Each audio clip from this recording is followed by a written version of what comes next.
Yo! Fluffy Butts, it's Foxler again. So, I had someone ask me a question today, and a question that I've been asked hundreds of times already since the last 3 years. And that simple question is, am I a fascist? And my response has always been, no, I am a furry.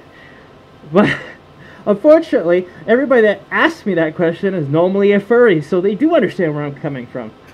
And lately, a lot of supposedly non-furries have been asking me that question, and I have a slight feeling that might be a bit confusing. So I'd like to clarify what that actually means and what direction am I going with this answer. So just to get some background history about me, Foxler, this is my character. My persona is a Corsac fox, and I created this like 19 years ago.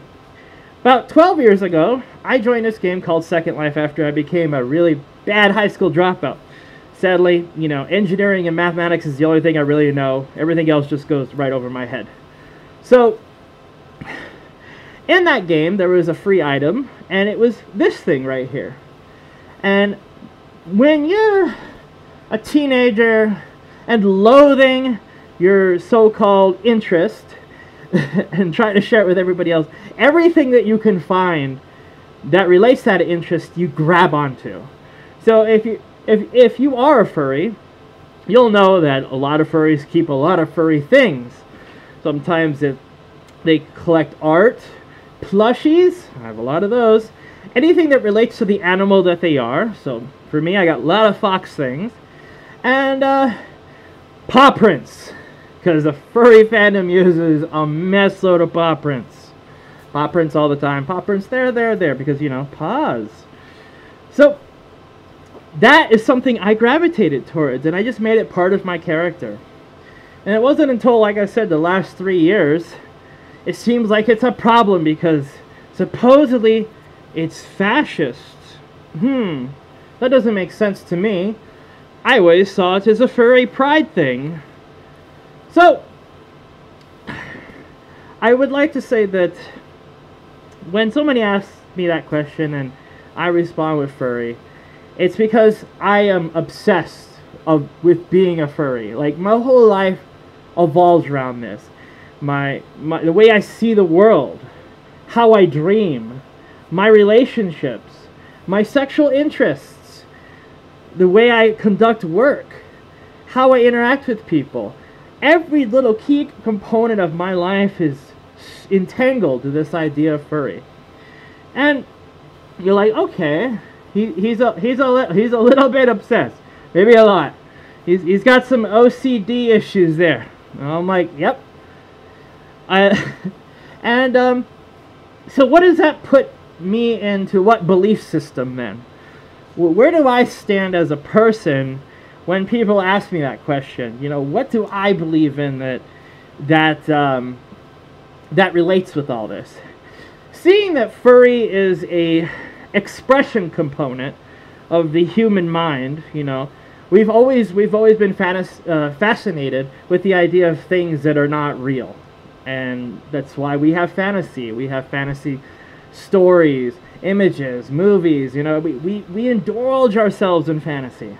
And we do adult things in fantasy. That's why there's so many kinks and role players and things that not everybody's used to. And that's okay. And with that, I am just trying to represent myself in that core idea. I'm expressing.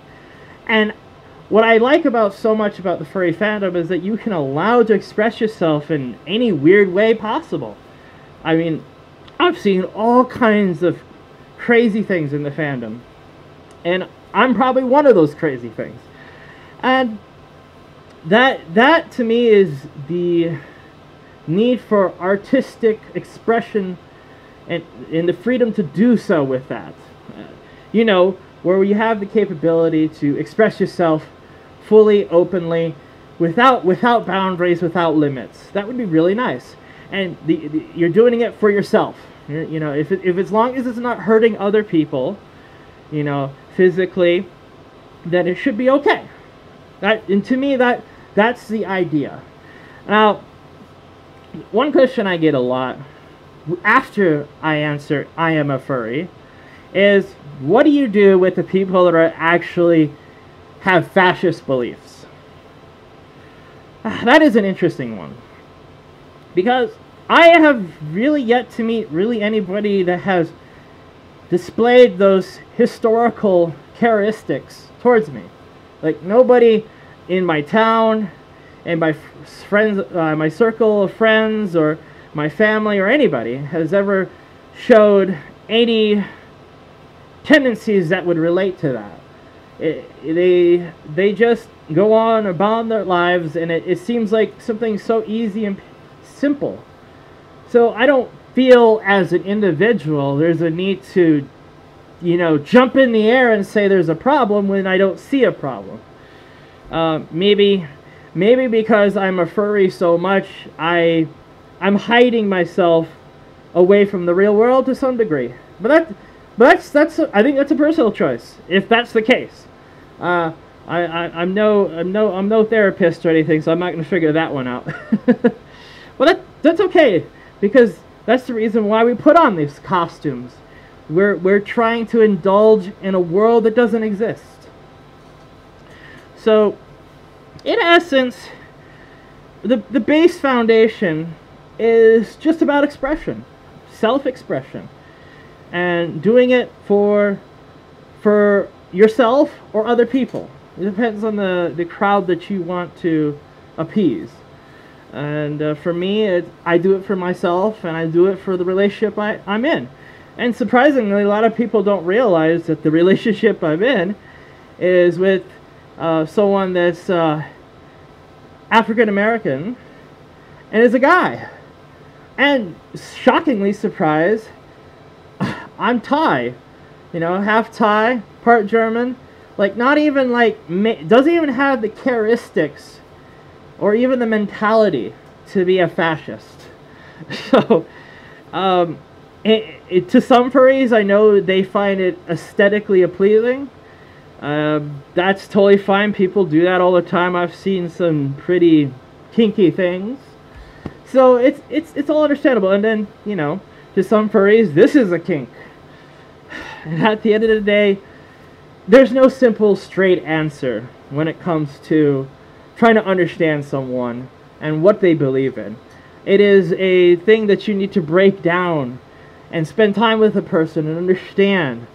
And I think so many people are worried about, the optics of things, that they don't see the true individuals because of those optics. And I think the whole world is like that. And I know I do complain a lot about people that kind of just, have a blind eye and jump to conclusions all the time. Yeah, I'm frustrated with that. But I try my best to conduct the best behavior I can and try to show that's not the case. So that's what everybody should be trying to do, is to try to be as understanding about all of it. It's not easy. Oh, it's not easy. And sometimes it can affect you negatively, and sometimes it can be positive. So it really just depends on the people that you work with and how things happen. So I think that kind of sums the whole bridge that I have here, that maybe some furries or other non-furries don't seem to understand. And at the end of the day, all I want to be is this fluffy fox deep down in my heart. I want Foxler, the character that I created, to become a genuine individual. Even so, the reality, he is just a character that I created. It's nothing without the person inside of it. And that person inside is very deeply connected to the said character. And that really all it is at the end of the day. So, thank you for your time tonight, and I will see you again soon.